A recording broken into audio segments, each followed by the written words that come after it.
was totally making the show for me. That's all I was doing it for. I was just so desperate to see one of those shows again.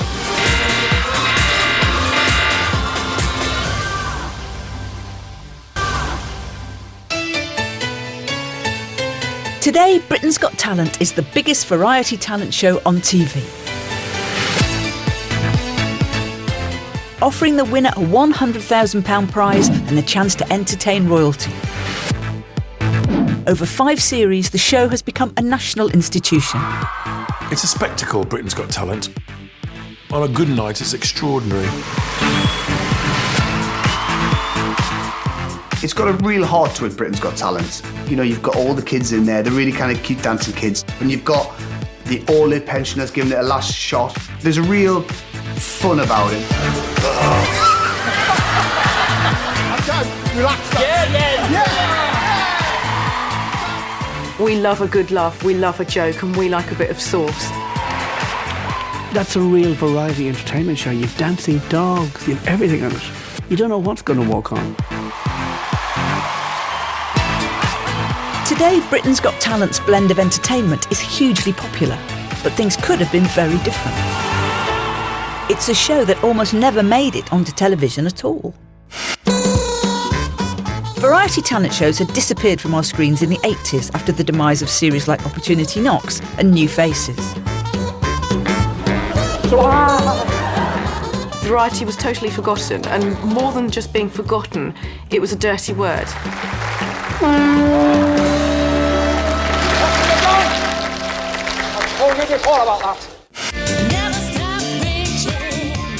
Despite the talent show making a comeback in the noughties, they were only open to singers.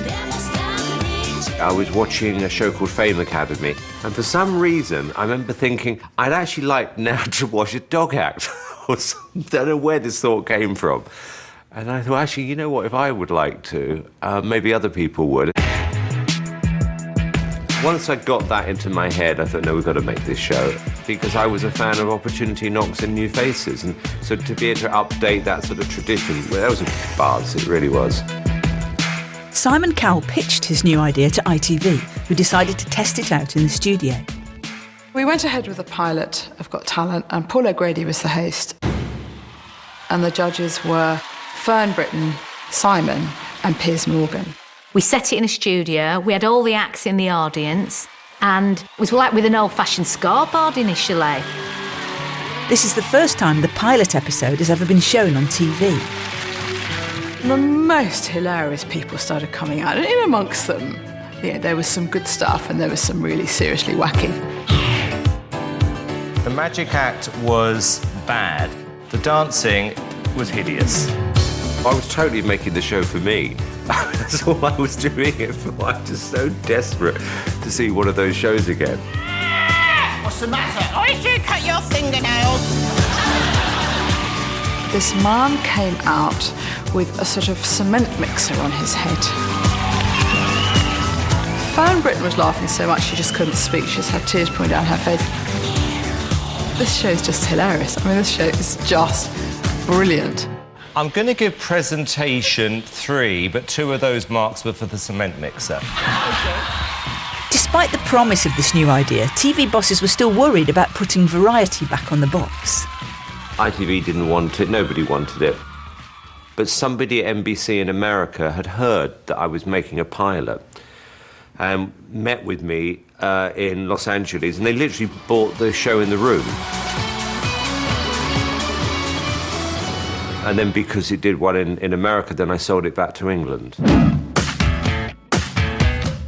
When Britain's Got Talent eventually opened its doors for business in 2007, 50,000 people were desperate to take part. Everyone in Britain thinks they have a secret talent. Most of them are wrong. For the first time since the 80s, viewers were treated to more than just singers. Like the talent shows of yesteryear, anything went.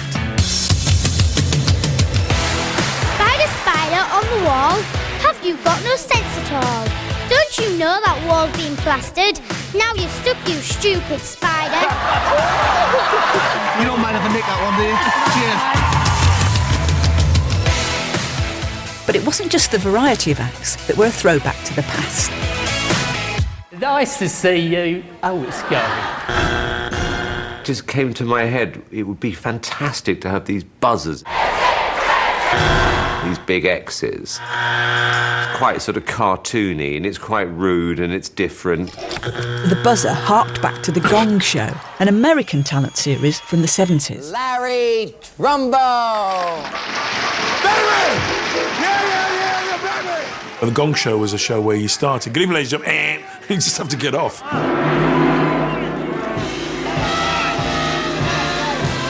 It seems the power to stop an act in its tracks was an appealing notion for Simon Cowell. I mean, Simon Cowell really does think he's an emperor. You know, he thinks he's got this red buzzer, which is like Nero's. You know, Simon could actually lower people into a bowl of tarantulas. He'd probably do it. Oh well, Britain hasn't got talent. See everybody. Bye-bye. We love doing Britain's Got Talent because you just don't know what's coming next. Honestly, you don't.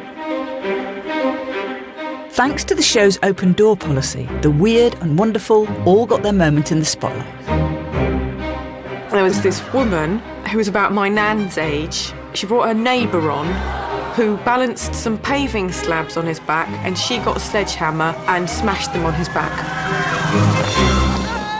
I've never seen anything like it. I've never seen anything since, to be fair. It's more dangerous, Britain's Got Talent, than any other one because there's lots of other things involved. Knives, chainsaws, fire. If this goes wrong and we're stood here, I'm going to be a witness at a trial. Do you know what I mean?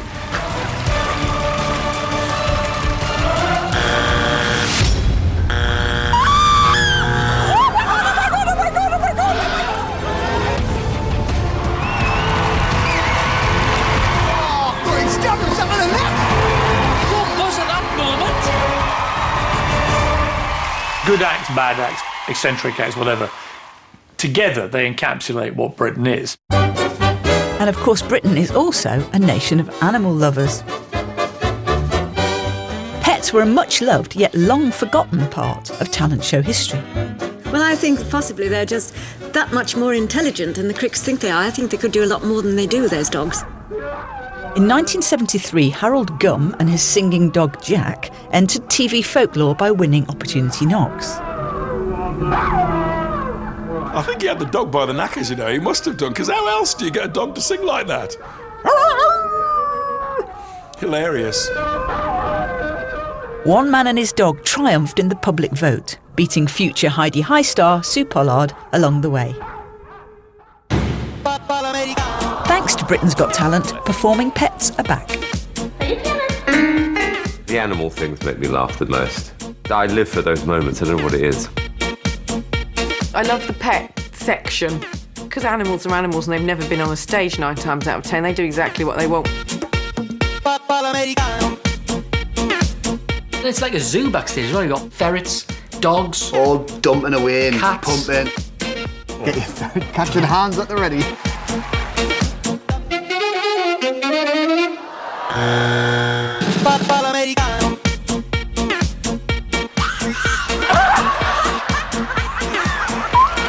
I live to find a dog who can play an instrument. It's like I really want it to happen. My name is Melissa, and this is my dog Laika, and she strums the guitar. A guitar-playing dog, yes. Simon? Are you serious? In my mind, I'm imagining the album sleeve and booking this dog.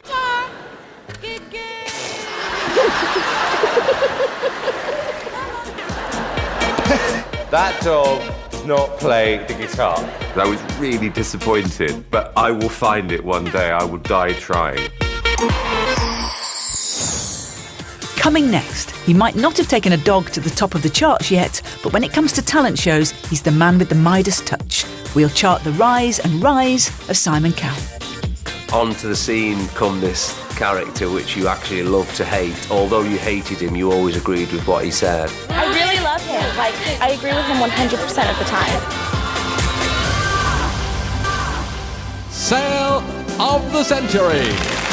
Our second challenger is a record company director from London. He enjoys watching motor racing and is a keen go-kart racer. Please welcome Simon Cowell. Hello, Simon. How are you doing? 22 years ago, an unknown contestant appeared on a television game show. Name the doll who celebrated her 30th birthday in 1989.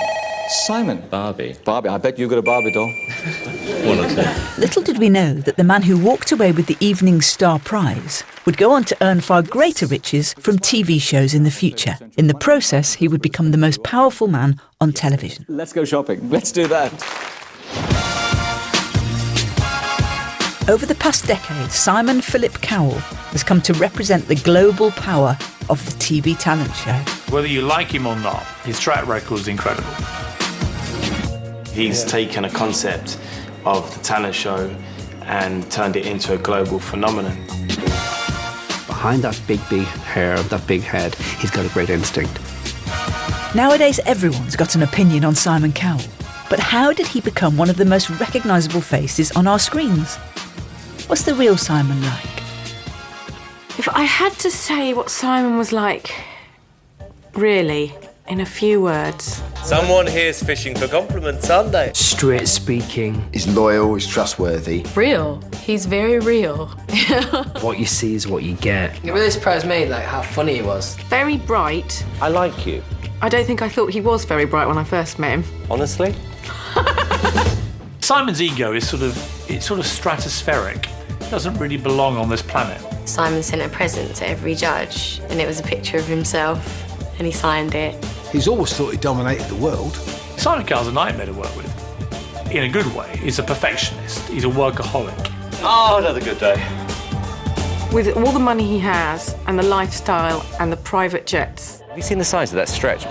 Unbelievable. He likes things simple. He likes things plain. He really is a guy that likes fish and chips, one beer, Cheers. Frank Sinatra. You know, he's Mr. Middle of the Road. By the mid-90s, Simon Cowell had established himself as one of the top talent spotters in the music industry, signing boy bands like Five.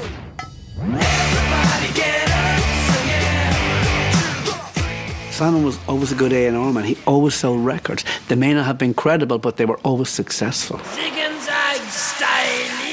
Even before his TV days, Cowell recognised the power of television in selling records and found chart success with the unlikeliest of acts, including puppets Zig and Zag.